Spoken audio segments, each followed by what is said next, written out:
All right, come closer. Let me tell you a little story. It's, it's my story. It's all about how my laughter was created. Not in fire, like you might think, but in shadow. This is the alchemy of my soul. And in the beginning, that's really all I was. Just a whisper of a man, you know? In a court that felt like it was carved from a single piece of unyielding rock. I just floated above everything, completely untethered, totally unseen. I was nothing more than air, really. And my laughter? Just an empty sound bouncing off those cold, hard walls. So the first part of my story, it's all about a mask. Oh, it was a beautiful prison, don't get me wrong. It was painted with this perfect, permanent grin. And its whole purpose? To keep the world, all of its messiness, all of its reality, at a very, very safe distance. You see, every single joke, every little mocking bow, it was a shield. It was a defense. I was basically dancing on a tightrope, trying so hard to avoid the pull of the earth, what I used to call the spirit of gravity. And what was that? It was the weight of real life, of pain, of suffering. And I was absolutely terrified it would just pull me down and shatter my whole fragile act. My world was completely split. On one side, you had the kingdom of stone. Think cold logic, clean lines, a kind of sanity that had absolutely no room for messy things like feelings. And then, on the other side, there was the forest, right beyond the castle walls, the bloody earth, as I thought of it. It was just teeming with these wild lilies, chaos, and this raw vitality that, honestly, I was terrified of. So, of course, I chose the stone. But here's the thing about a life with no friction. You get no traction. My jokes, they left no mark. My feet never really truly touched the ground. I felt like a ghost in my own story. And that hollowness, man, it was becoming a sound that I just couldn't ignore anymore. So what did I do? I turned away from the bright lights of the stage, and I started a journey downward, deep into the dungeons of my own soul, to finally meet the prisoner I'd kept locked away for far too long. And it all started with that one question. A tiny, tiny crack appeared in my painted smile, and through it, the darkness started to seep in. It wasn't scary, though. It felt like an invitation. And there he was. In the absolute deepest part of myself, I found him. The one I called the ugliest man. But he wasn't a monster. He was just me. He was every single fear I'd ever had, every tear I'd choked back, every single ounce of shame I had buried under a clever joke. So my path forward, I realized, wasn't to run away. No, it was to build something new. First, I had to face him. Then, I had to embrace that raw, almost beastly energy that he represented. Because only then could that pit of despair become the actual foundation I could build my new self on. And that beast, the one in my belly that I had feared my entire life, turns out he wasn't my enemy at all. He was my strength.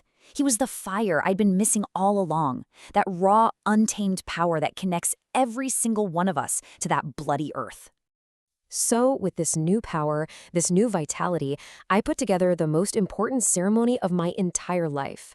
You could call it a sacred wedding between the two halves of my soul.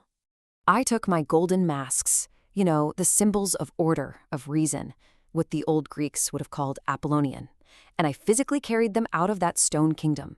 I brought them right into the heart of the forest, to all that chaos and wild, untamed energy of life, the Dionysian. And right there, they became one. And the result? Wow.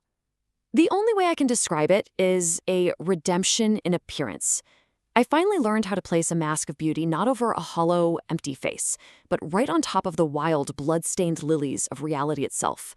I learned how to give form to the formless, without trying to crush it, without trying to tame it. And in that moment, I became the bridge, the living, breathing link between the conscious performer and the shadow he had denied for so long. My new job, my new role in life, was simply to hold that tension, to dance on the wires strung between perfect order and beautiful chaos. And right there, in that tension, I found a joy. I mean, a joy so profound, so real, that it made all my old laughter just sound like a pale, sad echo. This was a primordial joy.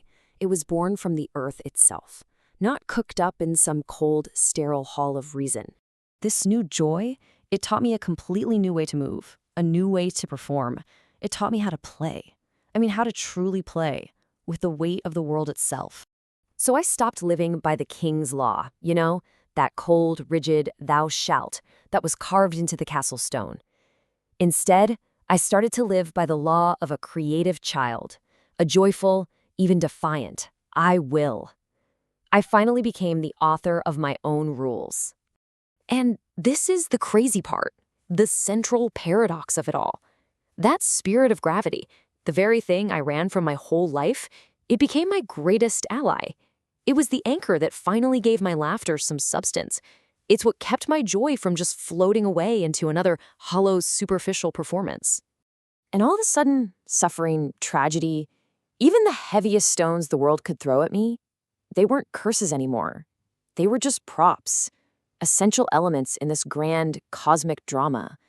And my role, it wasn't to avoid them, it was to use them, to dance with them. Which brings me to my final act, to the ultimate piece of wisdom I discovered. And I didn't find it by floating above the storm. No, I found it by learning to dance right in its very heart.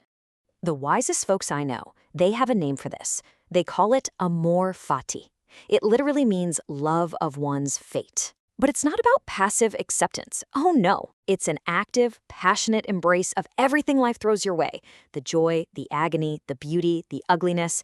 It's just a thunderous, resounding yes to the whole chaotic masterpiece. And my laughter, it gained a new kind of power. It became alchemical. It could look back at the absolute ugliest parts of my past, all the shame, the pain, the emptiness, and not just accept them, but actually joyfully declare, I willed it thus. I chose to own every single piece of my story. And with that realization, my performance changed forever. I wasn't just a simple entertainer hiding from the world anymore. I became something else, a tragic philosopher. My new job was to use my wit not as a shield, but as a tool to provoke, to hold up a mirror to the whole court and, lovingly, playfully, help them dismantle the heavy stones that were weighing them down too. So, I'll leave my story with you, but I have to ask you something in return. What painted smile are you wearing? What kingdom of stone are you hiding out in? And what performance do you need to abandon to find your own gravity, your own wisdom, your own wild, beautiful truth?